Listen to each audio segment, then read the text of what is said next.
right. Looks like we're live, folks. Welcome to the Flamingo Business Sanctuary. I'm Katie Hornor, your host, and I have with me today Carrie of Mercy's Light and a number of other things. We're going to let her introduce a little bit more about what she does, but Carrie has a love for both law and nonprofits and God's work. And the combination of those has just created something super incredible. And I'm excited. She'll be on my podcast later this week. The video comes out tomorrow and the audio on Thursday, but we wanted to bring her in here with a special inside session for you guys in the Facebook group. And so, Carrie, I'm just going to let you start in. All right. Well, thank you so much, Katie. I'm so excited to be here with you and your audience. I am just super excited. As you know, the work that God is doing in Kenya is just nothing short of amazing. It is not something I started my life. I never wanted to go to Africa.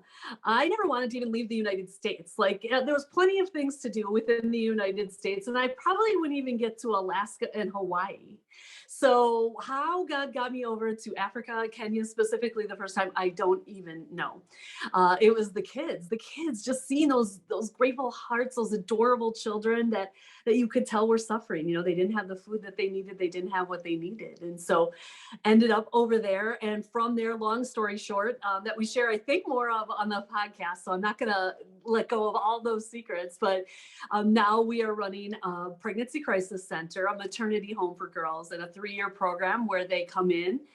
These girls come to us from sexual trauma circumstances. And that's something that I have in my history as well. And so it's one of those things that God is using to redeem.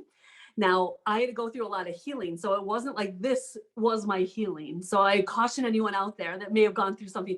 You don't go and heal it by doing this. You heal it, and then he then redeems it into something good. And so we've got the 3-year program ending with the girls leaving us with a business and supporting themselves and their babies. And so that's the work we do at Mercy's Light. I especially liked your point about the healing and the fact that somebody once asked me, how do I know when it's time to tell my story of what God's brought me through, right? And I said, well, when you can tell the story for God's glory, when it's about him more than it is about you, that's when you know it's time to tell your story. And so I love the fact that you pointed out, like, you heal and then you get to use that in the work that God's called you to. And so important. Absolutely. But keep going. This journey was not easy. There's no such thing as a pregnancy crisis center in the areas that we work. There's no such thing really as a maternity home. It's just a real mess. That's just how it goes. And so when we got there, once God told me exactly what he was calling me to do, I thought, oh, that's easy. Let me just go and beg, pay, borrow, whatever, someone that's already doing it, right? Well, there is no such thing. So we had to just start from scratch, and he downloaded everything. And I am a control freak as a lawyer. I am a control freak. And so this whole idea of starting from scratch, I don't love, and, just so many levels of that. And so he taught me so many things through that journey. And there's a lot of heartache, relationships, going the wrong way and feeling like time was wasted in so many different ways that it was difficult. It was really, really difficult. And so once we opened the doors of Mercy's Light Family, there was literally a moment as we were doing a grand opening that there was a whisper in my ear, and I very rarely hear God audibly. There's only one other time in my life. And so, but it was right down this journey of how you started up this nonprofit. And I assumed it was for my donors because I had already written a few books, and it was, on Kenya stuff, and it was my donors loved it, and it helped bring donations in. So I was like, yeah, I can do that. That'll be awesome. So I've spent 4 years trying to write this book. Well, it turns out that it wasn't about the donors. It's about helping other people raise up those same Christian nonprofits that he's calling them to do. As I was in that journey, I would go to the courses, I would go to the webinars and all of these different things. And I would leave there with a laundry list of 1,000 things long that I had to do if I wanted my nonprofit to be successful. And it was me and a handful of volunteers. And there was no way that all of that was going to happen. And so it just took a long time to work through that emotional process. And so that idea of writing it down of how he called me to do it is leading other people to do the same thing. And that idea is leaning into him to get those steps and doing those things. And so I'm still working on the book, by the way, but not totally done, hopefully by the end of the month, but getting that written down for other people to do the same thing. And sometimes that's, an outreach of your business. Sometimes that is just a nonprofit, like whatever that might look like. But that idea of you can do it. If he's called you to it, he will walk you through it. He doesn't call the qualified. He qualifies those that he calls. And I'm kind of living that journey today. Has been one of those things, been an emotional day, like just things not going the way I would like them to go. And, lots of, cleaning up from this and moving forward on that. And just made a huge journey with my husband, walking out of his income to be able to do this full time. And so we're just in the middle of that faith journey. And today was one of those crisis of belief days. And, so I'm just happy to help other people through those crisis of belief days. That's where Christian Rocketeers comes from. Luke 10, verse 2, where it talks about the harvest is plenty, but the workers are few. Like, I feel like I know Christian Rocketeers is that. It's that idea of preparing the workers so they don't have to go through the 13 years of, what am I doing? How am I supposed to do it? What does all this look like? And saving that process in the journey. I love that. I love that. And so if you're watching, just to clarify here, Mercy's Light is her nonprofit that's helping unwed mothers. And then Christian Rocketeers is the program that she has to help other believers create their nonprofits. And so exciting about your husband being able to jump in and do this with you full time now. And exciting times there. But I want to bring us back to the one thing that you mentioned earlier with the book idea, and that idea of legacy. Right? Yeah. Like in scripture, where God says, write the vision, make it plain so that the young men can run with it, right? Make it plain, make it obvious, make it clear so that the younger ones can run with it and take that message to other people. Yeah. And then in the New Testament, we have the scripture admonishing us to take what I've entrusted to you and teach it to other faithful ones who can then teach it in turn to others, right? Yeah. And so I feel like there's this legacy piece here in what we get to do, that when we create courses or when we write books or when we speak, even as we're doing here today, Carrie, where it's virtualized, right? And this is going to stay in our Facebook group digitally. And hopefully we'll get the recording to be able to put on our YouTube channel as well, right? It gets preserved for future generations. Right? It's something that can pass that legacy, that passion of God's work, that information of how to do things with excellence. It can pass that on to future generations. And this is a legacy. And a lot of times I don't think we realize in the moment, just like we talked about being in the healing before you get to use that healing for other things. In the moment, sometimes we don't understand why we're doing the things that we're doing. We just know we have to. And that is God qualifying the called. Mm-hmm. That is God doing through you what he's called you to do, right? And the fact that you can write that story, that you can create those resources and then take them to God and say, now what do you want me to do with them next? Right? That's the whole writing the vision part. And then we get the orders with how do we make it plain? How do we give it to others to run with it? And I just really love that God brought that out here today in our conversation. Absolutely. Absolutely. One of the things we do in our program is that idea of vision, right? That idea of writing it out. And that's what's, I think, the most important. It is the most important. I don't think that, but it's the hardest to do when you're on the inside. Right? When this is something God downloaded to you, it's hard to know what's going to pull other people in. And so that's a big part of what we work on with our clients. And it's so true. Like the idea of writing that vision down is just, it's the legacy. It's the being able to go through generation to generation to generation and to know like, hey, this is outside of our vision and mission. Even though this is an awesome project and it's really a need and it's really a good thing and it's even a God thing for someone, it might not be a God thing for you. And so that idea of narrowing that vision and mission. And I think the other part, I was just at a comedy show a couple of weeks ago for a Christmas present. And this guy was up on the stage, not a Christian thing, like it was just a thing. But he was up on the stage and he's like, what about this God thing? Right. And he said he was a Christian, but that idea of like, I think there's a God, but like, there's no miracles anymore. I was like, I looked at my husband, I'm like, is he for real? I'm like, every day in Mercy's Light, I see miracles. Every day in my own life, I see miracles. Every day in the lives of our clients and their nonprofits and their personal lives, we see these miracles. And so when you talk about preserving the legacy, right? Like we need to get that out there for other people to be reading, to be listening to be watching. He's doing miracles every day. And if we're keeping them to ourselves and enjoying them as nuggets, that's great. That's not a bad thing.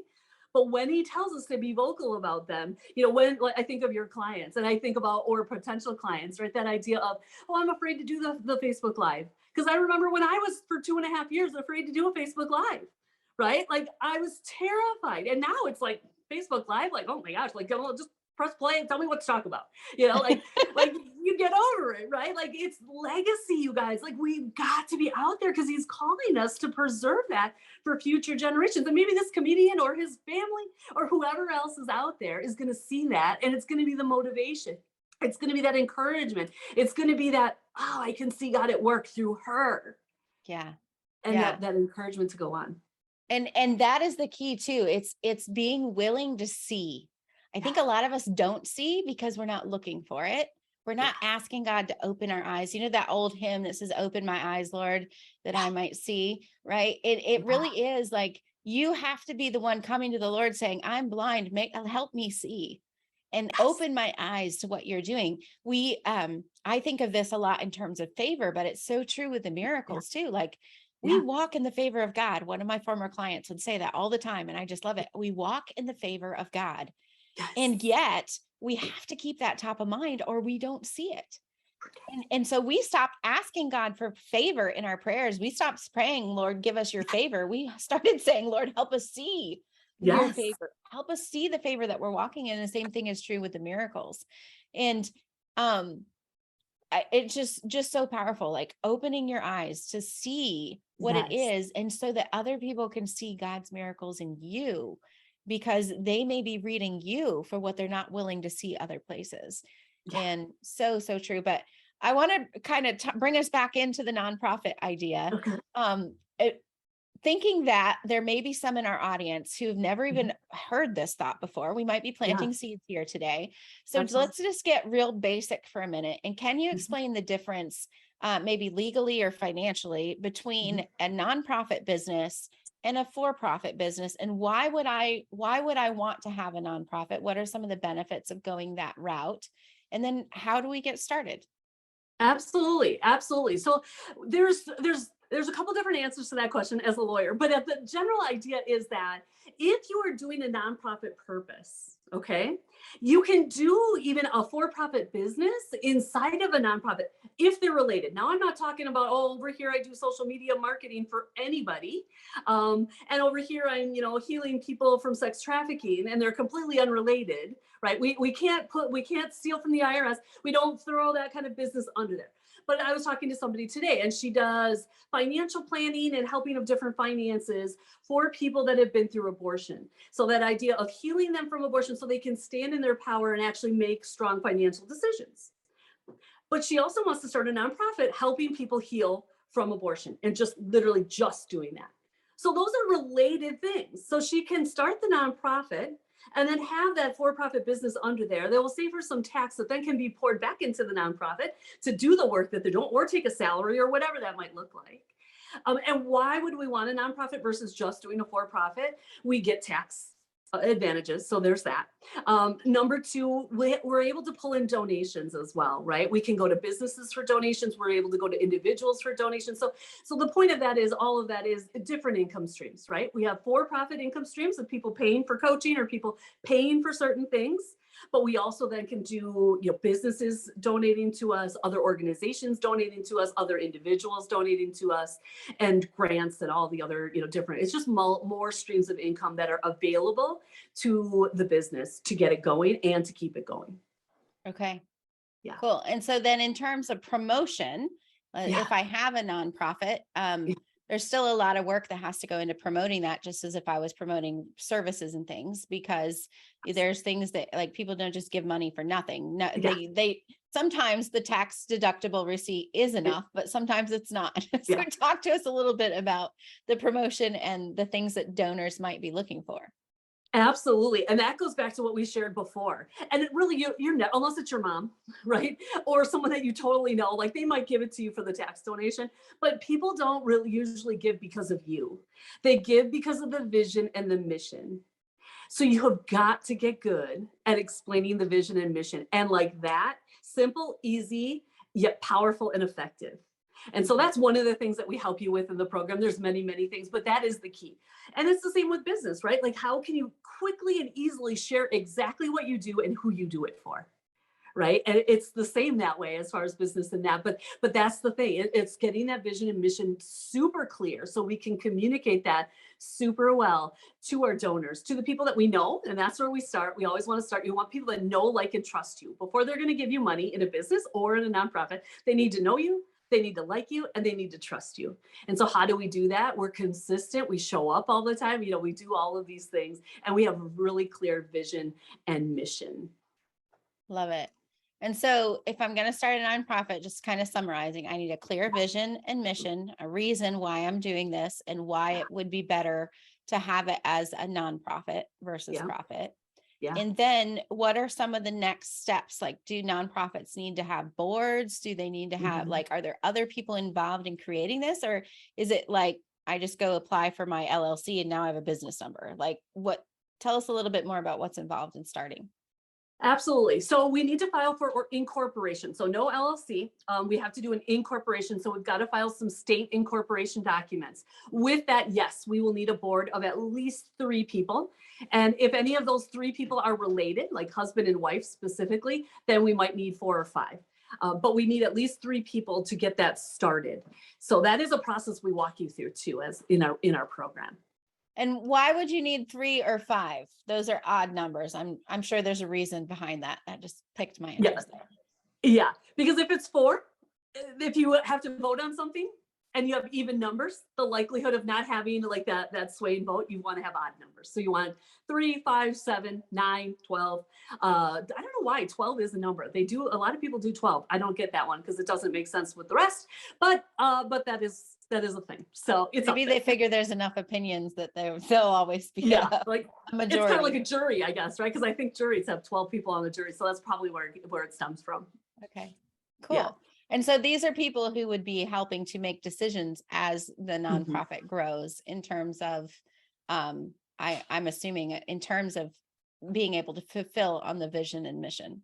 Absolutely. Absolutely. And boards grow as you grow. So the initial board is usually your family, it's friends, it's people, because those are the only people that, like and trust. You don't even know who else to ask yet. But then as you get through that board, then there's another board where you have a little mixture of both. Like you're starting, maybe if you're doing like a medical thing, maybe you've got a doctor or a nurse that works in that area. Plus you got your family, over here. And then you kind of grow to the point where it's actually more vision and mission only focused and less family and relatives. And then that kind of takes on a life of its own. And then it's less of you having to manage everything, and other people are then able to step in and help you with those things. And we help you work so you can get volunteers in those roles. That's the idea. The whole idea behind our program is that you do this with ease and grace. This isn't about, like I was feeling this morning, completely overwhelmed, like I'm never going to be able to do this. Like, the to-do list 1,000 miles long that you can never get done, like all of those things.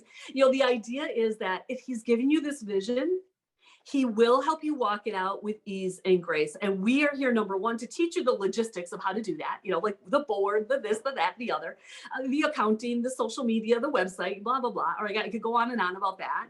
But really that idea of he's working through you to do this. So let him. Stop trying to control it. Stop trying to micromanage it. Let the Holy Spirit lead and guide you on this journey.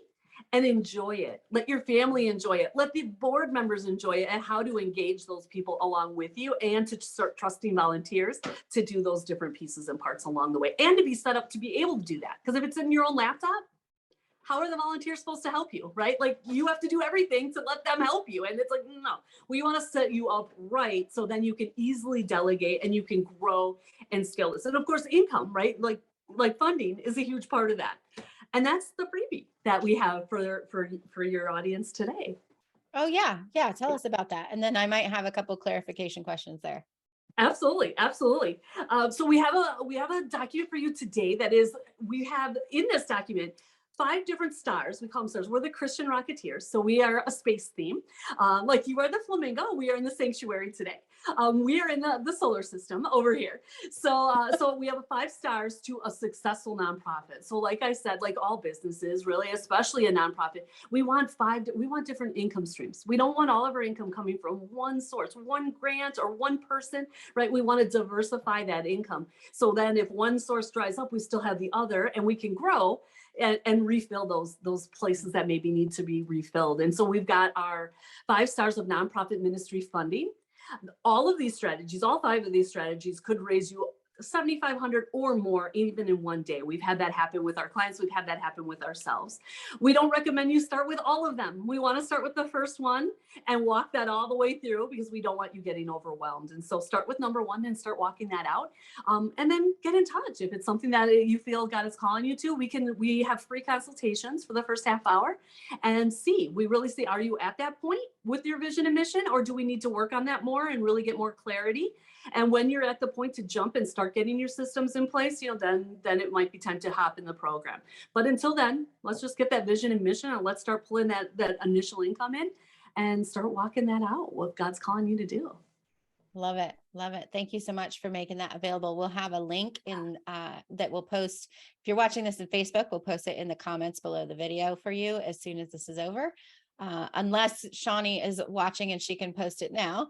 And if you're watching this somewhere else, look in the description and we'll find that link for you. So a couple of clarifying questions, again, because I'm assuming a lot of people watching this may be completely new to the idea of nonprofit, right?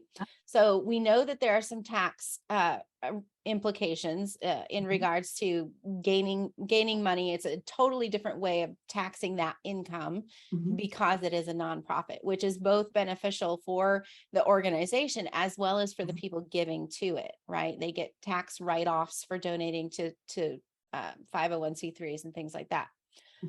But in terms of income, a lot of people, I know me previously, had the misconception that if it's not for profit, nobody makes a paycheck. Yeah. Right. And now, since owning my own business, I've come to understand that any kind of organization who has somebody running the show has to be paying somebody to do it. Yes. So talk us through that misconception and clarify for us that nonprofit people who run a nonprofit do have to get paid. You do have to pay electric bills. You do have to pay for help and photocopies and marketing and all the things, right? Explain how that works to us.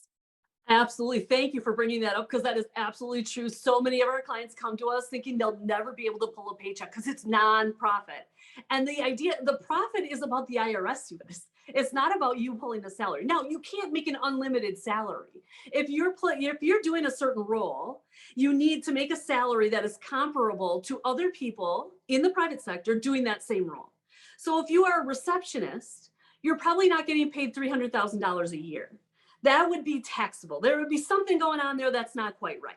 If you're the CEO, if you're the executive director, well, maybe you are making that much. If you look out there, people are making even more than that, whether that's the case or not. And whether that is something that I feel is appropriate in a nonprofit, that's a whole nother story.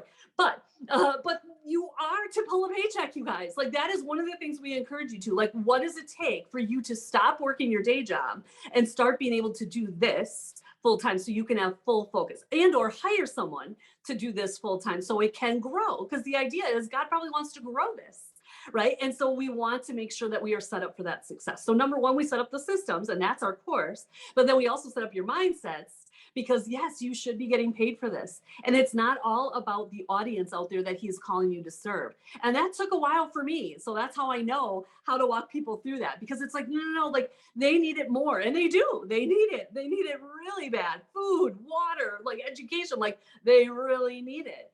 But he also loves me. And he also loves my family. And if I'm taking time away from my family, he wants that to be rewarded as well in an area that's comparable. So yes, you are to take a salary, and we work on that with you and how to do that and how to get ready for that and all of those different pieces and parts. No, day one, it's not going to happen. So don't think you're going to quit and day one, you're going to have all the money there to take the salary. That's not going to happen day one, but we can get you there quickly. And it's that idea of working those steps to get you ready for that. Yeah, I love that. And I think it's good for those of us who donate as well to understand that that's how things work. Because a lot of people have this idea that, if I give $100, $100 is getting to the end user. And that's not the case in any business. And the same is true in the nonprofit, because there are overhead costs and so a portion of that, hopefully, depending on the organization, it's different portions. But there are some costs involved in accepting the money, and Yeah. in, sending the email has a fee for the email service provider, and keeping the lights on for the office, and somebody's got to pay for internet. And, You're right. so even as we're giving, we have to understand that a portion of what is given goes to pay for those at home. And this is a biblical principle, right? Yeah. When David went out to war against the enemies of God's people, there was a certain amount of people that were given the job to stay home and guard the stuff. Mhm. And those people shared in the reward just as much as the warriors who actually went into battle and conquered the enemy. And so depending on what your part is, every part that you play is worthy of reward. And I Right. think that, that's a misconception that somehow in Mhm. our Christian circles we've come into, just based Yeah. on lack of knowledge. And so I'm really thankful that you're able to clear that up for us today. Absolutely, absolutely. And it's key. It's key because we can't go on. It's not fair to our families. It's not fair to us. It's not fair to the organization because if you're not getting paid, you're not focusing as much because you're trying to do 100 other things to make sure you can pay your mortgage and pay for food and do these things. And so if God wants you to focus over here, then we need to figure out a way to get you there. And so we work that out, within the program, we help you work that out. So it's true. It's absolutely true. Yeah, I love that. I love that. Now, so we want people to contact you, Carrie, if they're interested in getting more information about starting their own nonprofit, and or if they would like information about how to donate to nonprofits that you recommend. And we know you've got a list of people that you work with. We know you've Yeah. got one of your own. And so in either of those cases, if you would like more information about how you could get started, or information about whether or not you want to start your own nonprofit, we recommend that you go to get in touch with Carrie. And again, we'll have that link here at the Yeah. end of the video. And then also, if you want to have a place to give that you can trust, we know that Carrie can recommend some great ones. And really excited and grateful for the work that you're doing on both fronts with Mercy's Light and also with the Christian Rocketeers. And we're super grateful to have you here today. Anything you'd like to leave our folks with before we close out? I would say one of the things you mentioned there actually just kind of spurred something. Two things, actually. Number one, the one thing is the other misconception I hear a ton in my clients, and I'll do this one really quickly, is the idea that I'm solo funding it and that thereby is a nonprofit.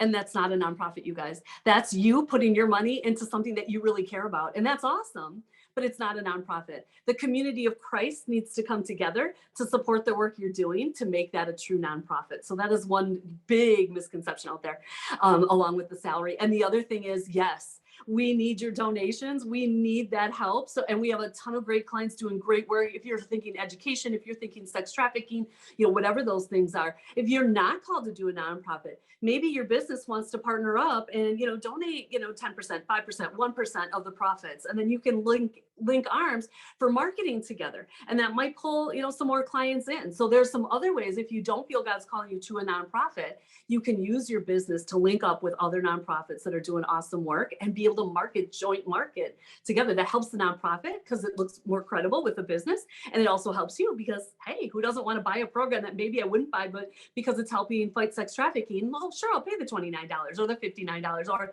the $209, right? Because it's also going to another cause. So it's just another way to really link your business with doing some awesome stuff. So yeah, be in touch. I'm excited to be here together. I always love sharing the word of God with you. And the thing I think I would leave everyone with is 2 Chronicles you had shared earlier about, and I wish I had it right here. It's in my notes in my prayer closet, but 2 Chronicles in like the 20s, 26, 27, 28, 29, just that idea of that God brings the power.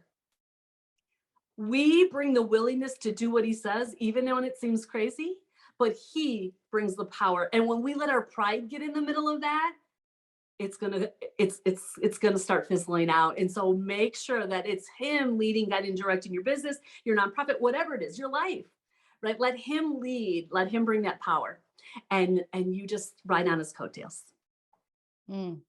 So good. So good. Thank you so much for being here. And, 1 Thessalonians 5:24, faithful is he that calls you, who also will do it. It's God bringing the power. And so we hope that we've inspired you today. We encourage you to tune in to our YouTube channel tomorrow for the video preview of our episode. And then if you're listening on audio, the podcast comes out on Thursday.